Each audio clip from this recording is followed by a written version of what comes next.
नमस्कार दोस्तों, एक बार फिर से स्वागत है आपका हमारे YouTube चैनल एजुकेशन पॉइंट में। और दोस्तों, हमने पढ़ लिया था एनईपी 2020 का कुछ पोर्शन हमने पढ़ लिया था और कुछ पोर्शन हम पढ़ने वाले हैं। तो हमने यहाँ तक पढ़ लिया था कि शिक्षा मंत्रालय उसका नाम कर दिया गया था मानव संसाधन विकास मंत्रालय को बदलकर। और 1985 से पहले ये मंत्रालय शिक्षा मंत्रालय ही था, लेकिन 1985 में इसको बदलकर मानव संसाधन विकास मंत्रालय किया गया था। और उसके बाद अब इसको वापस चेंज किया गया है शिक्षा मंत्रालय के नाम से। एनईपी 2020 में हमने इतना पढ़ लिया था। अब आगे पढ़ते हैं। देखिए, एनईपी 2020 के उद्देश्य भी कुछ है। एनईपी 2020 के जो कुछ उद्देश्य हैं उनके बारे में भी अपन पढ़ेंगे। उद्देश्य क्या है कि राष्ट्रीय शिक्षा नीति 2020 में 5 बातों पर बल दिया गया है। कितनी बातों पर बल दिया गया है? 5 बातों पर। वो कौन कौन सी है? पहली है शिक्षा की पहुंच। पहली है शिक्षा तक पहुंच, यानी कि हर विद्यार्थी शिक्षा तक पहुंच पाए। गांव का कोई सा भी विद्यार्थी ऐसा ना हो जो शिक्षा से वंचित रहे। दूसरा है समानता, यानी हर विद्यार्थी के साथ समानता का व्यवहार किया जाए। तीसरा है गुणवत्ता, यानी कि गुणवत्तापूर्ण एजुकेशन दी जाए बच्चों को, उसमें क्वालिटी होनी चाहिए।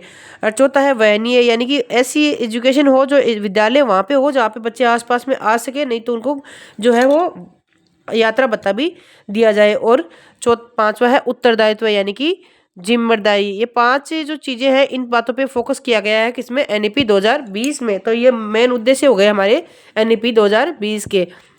आगे देखिए, छात्रों को जरूरी कौशलों एवं ज्ञान से लेस करना और विज्ञान, टेक्नोलॉजी और अकादमिक क्षेत्र तथा इंडस्ट्री में कुशल लोगों की कमी को दूर करते हुए देश को ज्ञान आधारित सुपर पावर के रूप में स्थापित करना, ये भी इसका एक उद्देश्य था। और पढ़ाई को सुगम बनाना, पढ़ाई में आने वाली बाध्यताओं को दूर करना, बच्चों के साथ समानता का व्यवहार, बच्चों के साथ गुणवत्ता वाली एजुकेशन, वहनीय भी होना चाहिए, यानी वो एजुकेशन को अफोर्ड कर सके, जिम्मेदारी के साथ पढ़ाना, ये उनके उद्देश्य थे। फिर आती है स्कूली शिक्षा में सुधार। जो एनईपी 2020 है उसका मेन उद्देश्य आता है स्कूली शिक्षा में सुधार। तो वो स्कूली शिक्षा में सुधार किस प्रकार करना चाह रहे हैं एनईपी 2020 के तहत, वो चीज़ मैं आपको बताऊंगी।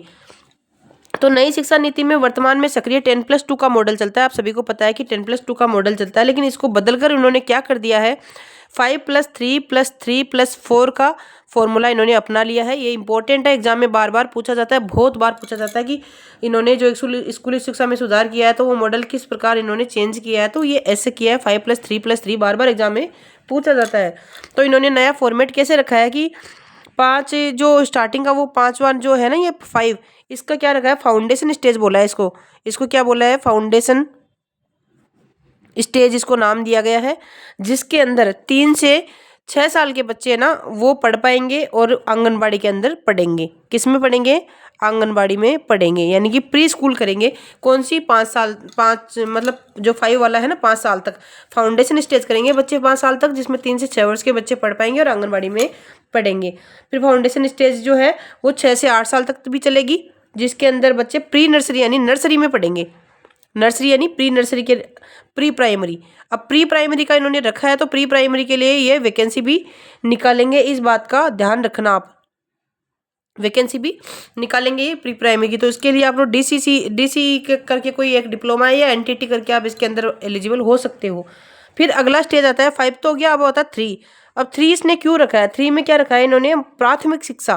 3 में रखा है इन्होंने प्राथमिक शिक्षा। प्राथमिक शिक्षा को इन्होंने 3 में दिया है, जिसके अंदर 8 से 11 साल के बच्चे आएंगे। 8 से 11 वर्ष के बच्चे पढ़ पाएंगे 3 में प्राथमिक शिक्षा करेंगे वो अपनी पूरी, और कक्षा 3 से 5 तक इसके अंदर पढ़ पाएंगे।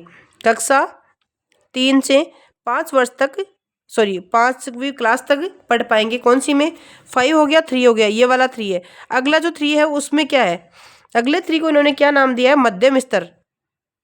क्या नाम दिया है? मध्यम स्तर। आप मेरे हिसाब से पढ़ेंगे ना तो चीज़ें आपको टफ नहीं लगेगी, बहुत इजी लगेगी, आप देखिएगा। इसमें बच्चे पढ़ेंगे 11 से 14 वर्ष के। हमने 11 वर्ष तक तो प्राथमिक शिक्षा पढ़ लिया था, फिर जो मध्यम स्तर आएगा उसमें 11 से 14 वर्ष के बच्चे पढ़ेंगे। और क्लास कौन सी होगी? 6 से 8वीं क्लास तक के बच्चे मध्यम स्तर में पढ़ेंगे। लास्ट में आता है 4। अब इस 4 में क्या आएगा? इसमें आएगा अंतिम स्तर। अंतिम स्तर में दोस्तों किस प्रकार की पढ़ाई होगी वो बता रही हूँ मैं। 14 से 18 वर्ष के बच्चे पढ़ेंगे, और कक्षा 9 से 12 वर्ष तक, यानी कि कक्षा 9 से 12वीं क्लास तक बच्चे इसमें स्टडी कर पाएंगे। तो ये फॉर्मेट हो गया हमारा 5+3+3+4। ठीक है। इस फॉर्मेट के अकॉर्डिंग इन्होंने अपना डिसाइड किया। और गुणवत्ता में और चेंजेस भी बहुत सारे किए, वो चेंजेस भी मैं आपको बता देती हूँ। तो उच्च स्तर पर इन्होंने गुणवत्ता अनुसंधान सामयिक भागीदारी करवाने के लिए उच्च साधन संपन्न बहुविषयक संस्थानों में रूपांतरित किया जाएगा। या फिर पहले सरकारी स्कूलों में प्री स्कूलिंग नहीं होती थी, आपको पता है, पहले केवल आंगनबाड़ी चलती थी, अब इन्होंने प्री प्राइमरी भी चेंज कर दिया। तो प्री प्राइमरी के बच्चे भी इसके अंदर पढ़ पाएंगे।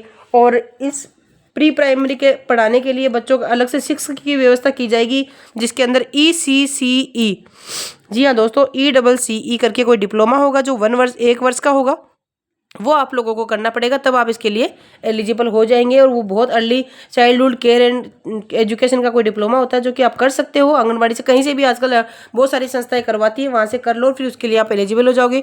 बाकायदा इसकी वैकेंसी निकलेगी खूब अच्छी, और आप इसके अंदर फॉर्म फिल कर पाएंगे, और अच्छी इसकी सैलरी होगी, बहुत बढ़िया तरीके से आप इसकी एग्जाम दे पाएंगे।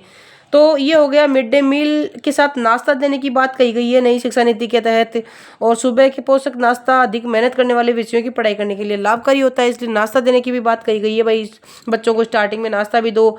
और देखो 10वीं 12वीं की बोर्ड परीक्षाओं में बदलाव करके अब वर्ष में 2 बार सेमेस्टर प्रणाली के द्वारा ऑब्जेक्टिव और सब्जेक्टिव फॉर्मेट में परीक्षा आयोजित करी जाएगी। पहले क्या होता था कि एक अर्धवार्षिक और वार्षिक होती थी, अब ऑब्जेक्टिव और सब्जेक्टिव दोनों अलग अलग होगी। और 11वीं और 12वीं की परीक्षाओं में बदलाव किया गया है, जो सेमेस्टर प्रणाली के आधार पर एग्जाम ली जाएगी। और कक्षा 9 से 12 की पढ़ाई, जो 9 से 12 की पढ़ाई है ना, ये कक्षा 9 से 12 की पढ़ाई में किसी भी विषय के प्रति गहरी समझ तथा बच्चों की विश्लेषणात्मक क्षमता को बढ़ाकर जीवन में बड़े लक्ष्य निर्धारित करने के लिए प्रेरित किया जाएगा। यानी कि बच्चों को इस बात के लिए मोटिवेट किया जाएगा कि तुम आगे क्या करना चाहते हो, क्या बनना चाहते हो, तुम्हें आगे क्या करना है, क्या नहीं करना है। तो फ्रेंड्स, ये चीज़ें हो गई। हम आगे इसके कुछ जो क्वेश्चन होंगे इंपॉर्टेंट, वो हम पढ़ेंगे, और बहुत सारी इंपॉर्टेंट चीज़ें होगी वो अगले वीडियो में पढ़ेंगे। वीडियो कैसा लगा, पसंद आया हो तो लाइक और शेयर करना, चैनल को सब्सक्राइब करना। मिलेंगे नए वीडियो के साथ, तब तक के लिए बाय बाय।